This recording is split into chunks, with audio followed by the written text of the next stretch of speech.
I was on my knees in Barbara's tomato garden when my son-in-law's SUV pulled into the driveway, and I knew something was wrong before he even got out of the vehicle.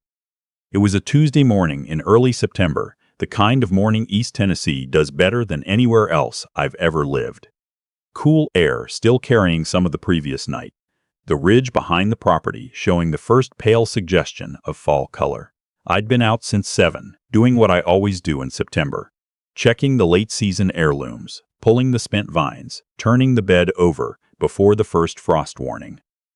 Barbara started that garden 22 years ago, with seeds she ordered from a catalog out of Vermont. I've replanted it every spring since she died. It's not complicated, but it's mine to do now. My son-in-law got out first. Then the passenger door opened, and a woman I had never seen in my life stepped onto my driveway carrying a leather portfolio and the expression of someone who had rehearsed what she was about to say. He raised a hand when he saw me. He was smiling the way men smile when they want you to believe they're relaxed. "Hey, Lloyd. Didn't want to bother you with a call. Figured we'd just swing by." He gestured toward the woman. "This is Carol Ames. She's a senior living transition coordinator. Real professional. She's worked with a lot of families in the area." I pulled off my garden gloves. I looked at the woman. I looked at my son-in-law. I had not scheduled any transition coordinator. I had not asked for one. I had not, to my knowledge, agreed to transition anywhere. "She just wants to do a quick walkthrough," he said. "Talk about options. Nina's been worried. You know how she is." I stood up slowly. My right knee still protests loud and early, 4 months out from replacement surgery. And I said, very calmly, that I needed the two of them to wait on the porch while I washed my hands. What I actually needed was 90 seconds to think clearly without an audience. Inside, I ran the water and looked out the kitchen window at the two of them standing near the steps. The coordinator had opened her portfolio and was reviewing something. My son-in-law had his phone out. Neither of them was looking at the house the way guests look at a house. They were looking at it the way appraisers do. I had seen that look before. 34 years with the IRS Criminal Investigation Division will calibrate your eye for certain things in a way that doesn't go away after you retire. Let me tell you who I am, because it matters to what happens next. My name is Lloyd Hatcher. I'm 68 years old. I spent 34 years as a special agent with IRS CI, the criminal enforcement arm of the Internal Revenue Service. Not the auditors people picture when they hear IRS, but the investigators who build federal criminal cases. Tax fraud, money laundering, financial crimes of every shape. I retired 5 years ago and moved into this house on Maple Ridge Court in Knoxville, the same house Barbara and I had owned for 19 years. She died 3 years ago, pancreatic cancer, 11 weeks from diagnosis to the end. Our daughter Nina is our only child. I thought I understood what that meant to each of us. I was wrong about at least one of us. Nina married my son-in-law 7 years ago. He was 31 then. Charming in the specific way that men are charming when they need something from you. Focused attention, active listening, an almost professional interest in your opinions. He ran what he described as a regional restaurant franchising operation. He talked about it constantly, dropping numbers and names with the casual confidence of someone who has confused ambition with accomplishment. I noticed early on that the numbers never quite connected to each other across conversations. A man who's genuinely doing well doesn't need to perform doing well. I said nothing, because Nina loved him, and Barbara thought I was being critical, which was sometimes fair. After Barbara died, Nina started coming more frequently. The calls became weekly, the visits monthly, and about 5 months ago, during my recovery from right knee replacement surgery, the visits became purposeful in a way I should have paid closer attention to. I was still on prescription pain medication for the first 6 weeks post-op. Not incapacitated, but slower. My concentration had edges that weren't sharp. Nina came twice during that window, with what she called paperwork they'd been meaning to handle. Medicare supplemental updates, she said. Beneficiary confirmations. Standard things my estate attorney had recommended keeping current. She'd set up at the kitchen table, walk me through a stack of documents, and talk about something else while I signed. The pages were dense, the way legal documents are dense. And I trusted her completely, which is the kind of trust you extend to someone you've watched grow up, and which, as it turned out, was exactly what she was counting on. On the porch that Tuesday, I sat down across from the coordinator and asked her to show me what she had in her portfolio. She produced 2 documents. The first was a healthcare power of attorney bearing my signature and dated 4.5 months ago, the week I came home from the hospital. It named Nina as my healthcare proxy with full authority to make placement decisions on my behalf in the event of documented cognitive impairment. The second was a letter printed on the letterhead of a Dr. Randolph Willoughby, a geriatric psychiatrist in Knoxville. It stated that following an evaluation conducted 8 weeks prior, I had demonstrated indicators consistent with early-stage cognitive decline, and that my current independent living arrangement presented health and safety concerns, warranting professional oversight. I read both documents twice. Then I set them face down on the porch table and looked at my son-in-law. I said I had never met a Dr. Randolph Willoughby. I had never undergone a cognitive evaluation by any physician in the past 2 years, and I wanted him to consider very carefully what he said next, because I spent 34 years building Badusoy federal cases, and I had been sitting across from people who lied to me professionally since before he was in high school. The certainty drained out of his face in the way it does when someone has been running a bluff, and the other person simply refuses to accept it. Nina was not with him. She'd sent him alone, which told me something. I told the coordinator she was free to leave. I told my son-in-law I needed him off my property. I said I'd be in touch through an attorney. After they left, I sat in the kitchen for a while without moving. The tomato plants were still visible through the window. The ridge was still holding its early color.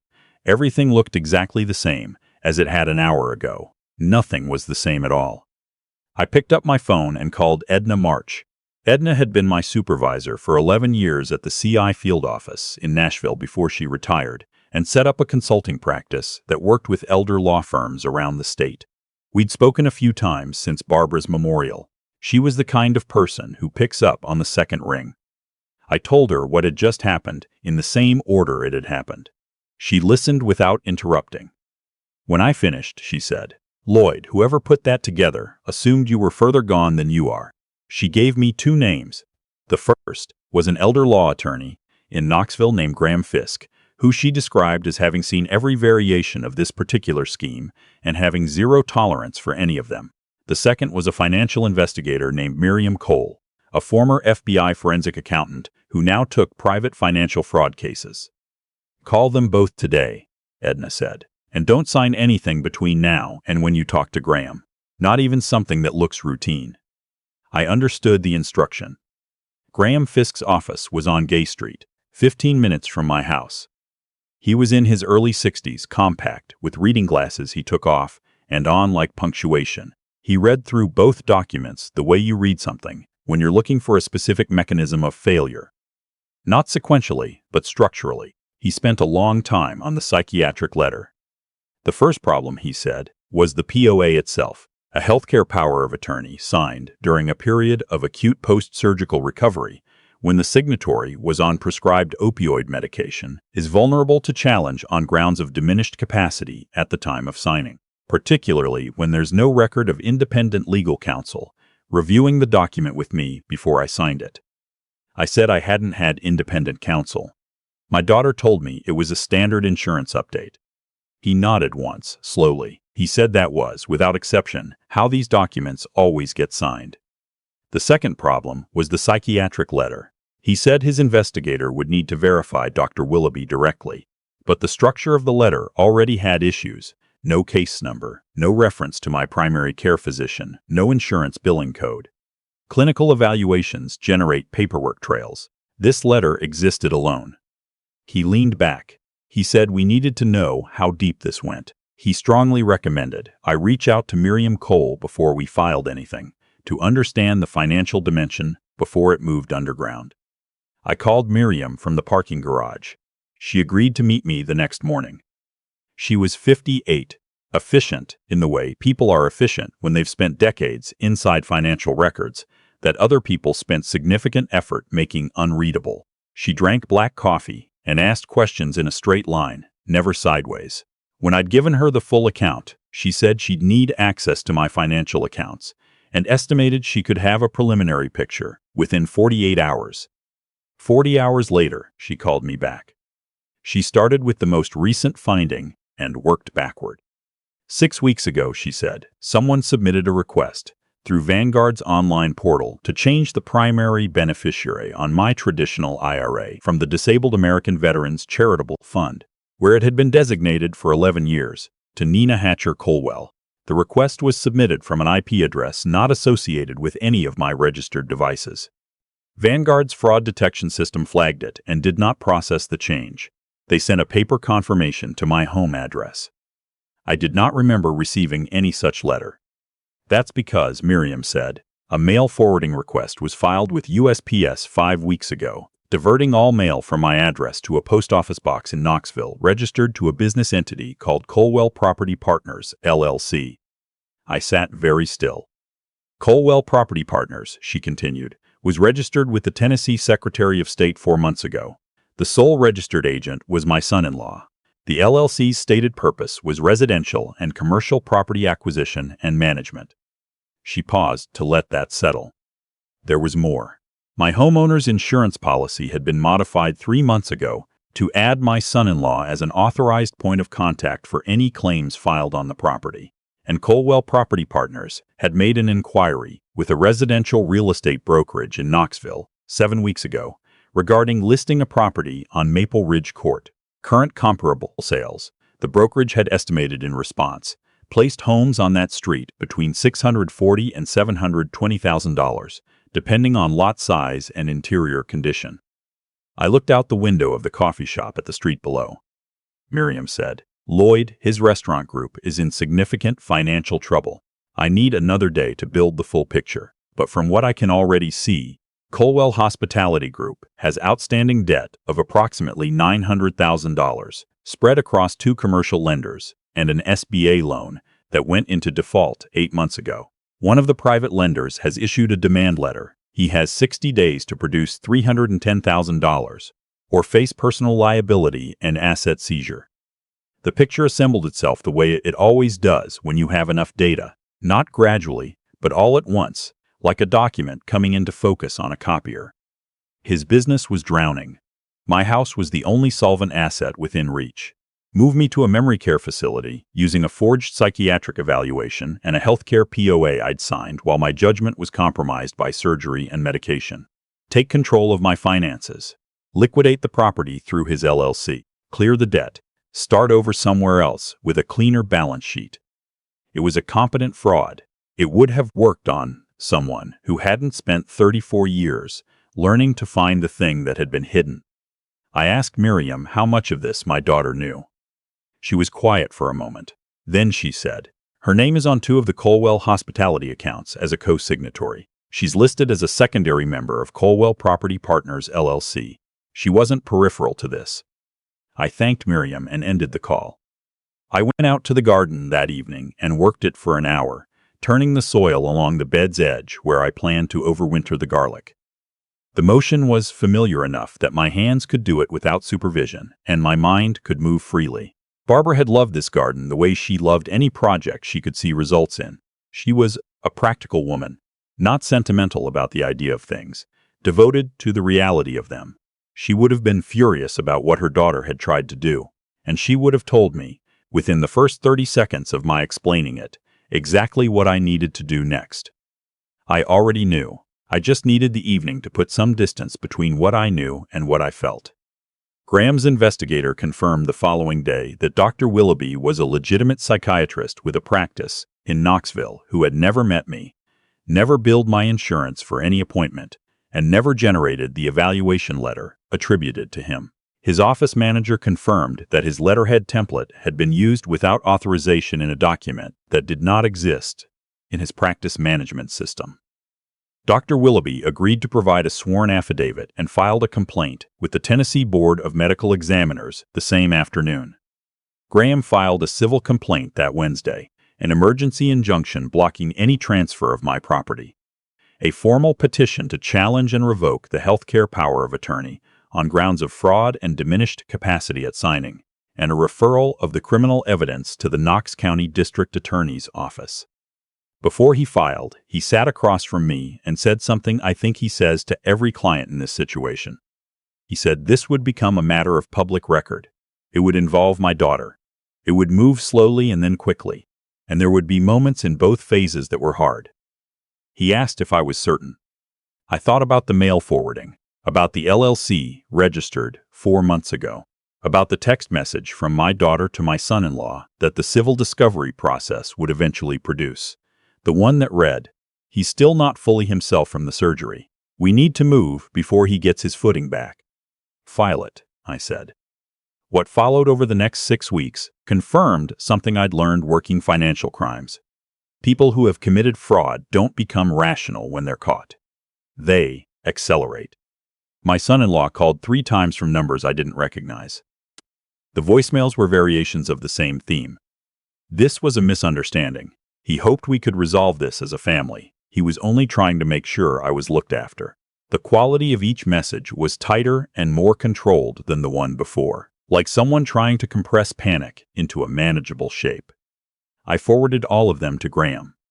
The civil hearing was a Thursday morning at the Knox County Courthouse. I wore the gray suit I'd worn to congressional testimony twice during my CI years. The drive downtown was quiet. I drank my coffee before I left and didn't rush. They arrived with an attorney named Whitmore, who had the practiced aggression of someone who bills $400 an hour for courtroom theatrics. In the hallway, before the hearing, he approached me with a handshake extended and a settlement proposal already forming in the shape of his expression. I told him I spent 34 years watching people try to build off-ramps for conduct they couldn't defend in court.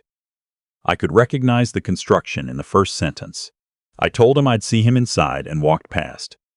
The hearing lasted just under 3 hours.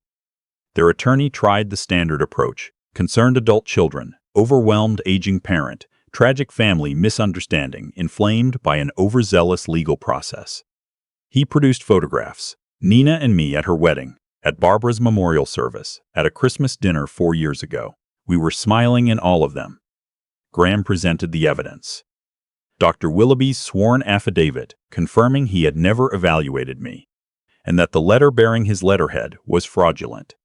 The forensic analysis by a certified document examiner confirming the psychiatric letter was inconsistent with Dr. Willoughby's actual clinical documentation format, contained no valid case number, and could not have been generated through his practice management software. The USPS mail forwarding records. The Vanguard account access logs showing the beneficiary change attempt originated from a device registered to my son-in-law. The Tennessee Secretary of State registration for Colwell Property Partners, LLC. Miriam's financial reconstruction of the debt structure. And finally, a series of text messages extracted through civil discovery between my daughter and my son-in-law, covering 15 months. The judge, a woman named Honorable Frances Aldrich, whose manner had the settled quality of someone who had presided over enough family court proceedings to be immune to performance, read through the text thread in complete silence. The courtroom was very quiet. I had read those messages the night before in Graham's office. I had read them twice. I sat with each one the way I sit with evidence that requires a moment before it becomes usable. The messages told the story without ambiguity. My son-in-law's escalating financial panic. My daughter identifying my property as the solution, first as a hypothetical, then as a plan. His research into Tennessee guardianship law. Her assessment of which documents she could get me to sign during my surgical recovery. And then the message she sent him 2 weeks before the coordinator appeared in my driveway. It doesn't matter where, Jared. Just somewhere cheap enough that we clear what we owe. He'll adjust once he's settled. He'll adjust once he's settled. I had read those words 4 times the previous evening and felt something shift in my chest each time that had nothing to do with anger and everything to do with a grief that was quieter and harder to locate. Judge Aldrich set the documents down and looked at my daughter and my son-in-law with an expression that contained no warmth at all. The healthcare power of attorney, she said, is hereby revoked in its entirety. The fraudulent psychiatric evaluation is stricken from any legal record. The property at 2114 Maple Ridge Court remains fully and solely in the name of Lloyd Raymond Hatcher. She noted for the record that the conduct documented in the discovery materials extended well beyond civil dispute, and that she was referring all evidence to the Knox County District Attorney's Office for review of criminal charges, including document fraud, elder exploitation, financial exploitation of a vulnerable adult, and mail tampering under Tennessee statute. The civil management would proceed to a separate hearing. The gavel came down. Outside in the hallway, I passed my daughter on the way to the elevator. My son-in-law was already ahead of her on his phone. She looked at me, and something complicated moved across her face that I couldn't fully catalog. Part of it might have been remorse. Part of it was the expression of someone who has already begun to understand that there is no sentence that recovers what has been lost. I kept walking. The criminal process moved with a focus that suggested the district attorney's office had been waiting for exactly this kind of documentation. Elder exploitation is a Class C felony in Tennessee and carries mandatory enhancements when the financial value exceeds $100,000. When the evidence is assembled by a forensic accountant and a former federal agent and reviewed by a document examiner, prosecutors don't build a case so much as receive one. My son-in-law was charged 8 weeks after the hearing. Document fraud, financial exploitation of a vulnerable adult, mail tampering, and fraudulent use of a licensed professional's credentials. The last charge carried an aggravated enhancement because the professional in question was a licensed physician. Miriam testified as a financial expert. Dr. Willoughby testified in person, visibly and appropriately angry about the use of his professional identity. The text messages were entered into evidence and displayed to the courtroom in their entirety. He received 4 years in state prison and restitution, in the amount of $914,000, to be distributed to his creditors and to me for legal costs incurred. My daughter accepted a plea agreement. She cooperated fully with the prosecution, provided detailed testimony about the timeline and the planning, and received 24 months of supervised probation with mandatory financial crime counseling and 500 hours of community service.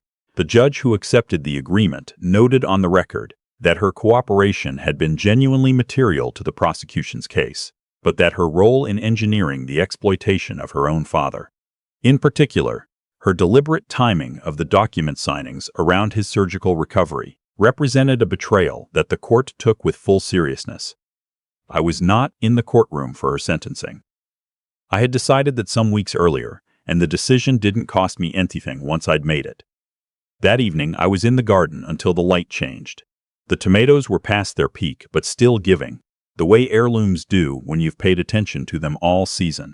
Barbara's Variety, a Brandywine strain she'd been keeping seeds from since the early 2000s, runs a deep red pink that doesn't photograph well, but tastes the way tomatoes are supposed to taste. I harvested what was left and set the crates on the porch steps. Edna came by around 6 as she'd said she would, and we sat in the porch chairs with coffee and watched the ridge go through its evening colors.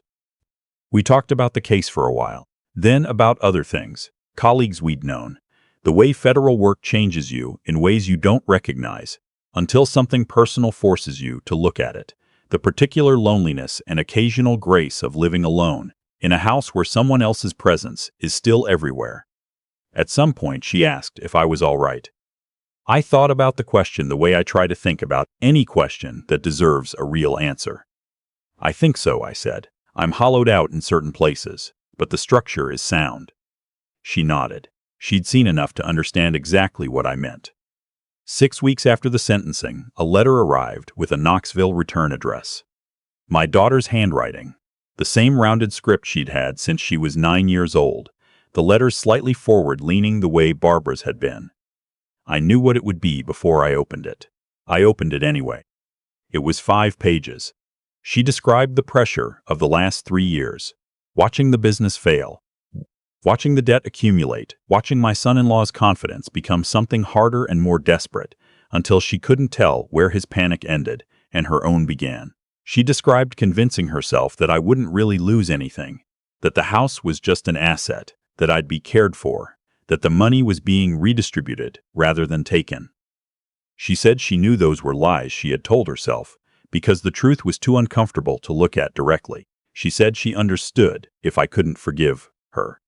She said she was sorry in a way that sounded like she had written it, deleted it, and written it again enough times that the words had lost some of their shape. I read it twice, folded it along its original creases, and placed it in the top drawer of my desk. The same drawer where I keep the letter Barbara wrote me the February before she died, when she knew she was running out of time and wanted me to have her words available for the years after. I keep that one because it says things I need to remember. I wasn't yet certain what my daughter's letter said that I needed to remember, but I wasn't ready to let it go either. Some things take time to become clear. The garden needed putting to bed for the fall. I saved the seeds from the best tomatoes, the way Barbara had shown me, labeled the envelopes in the same handwriting system she used, and stored them in the cool dark of the basement pantry. Next April, they'll go back in the ground, the same as every year. 34 years in federal investigation taught me one thing more reliably than anything else. People who commit fraud believe, at the bottom of it, that the person they are deceiving is not paying attention, that the target is distracted, or tired, or trusting, in a way that amounts to the same thing as looking somewhere else. What they never account for is the person who spent an entire career learning that looking closely is not a choice but a condition, something wired in so deep that retirement doesn't touch it. You stop writing the case reports, you don't stop seeing. I locked the basement and went back upstairs. The ridge was dark by then, the first stars coming out above it. I stood on the porch for a few minutes in the quiet, and then went inside to make dinner. The garden will be there in the morning, so will I.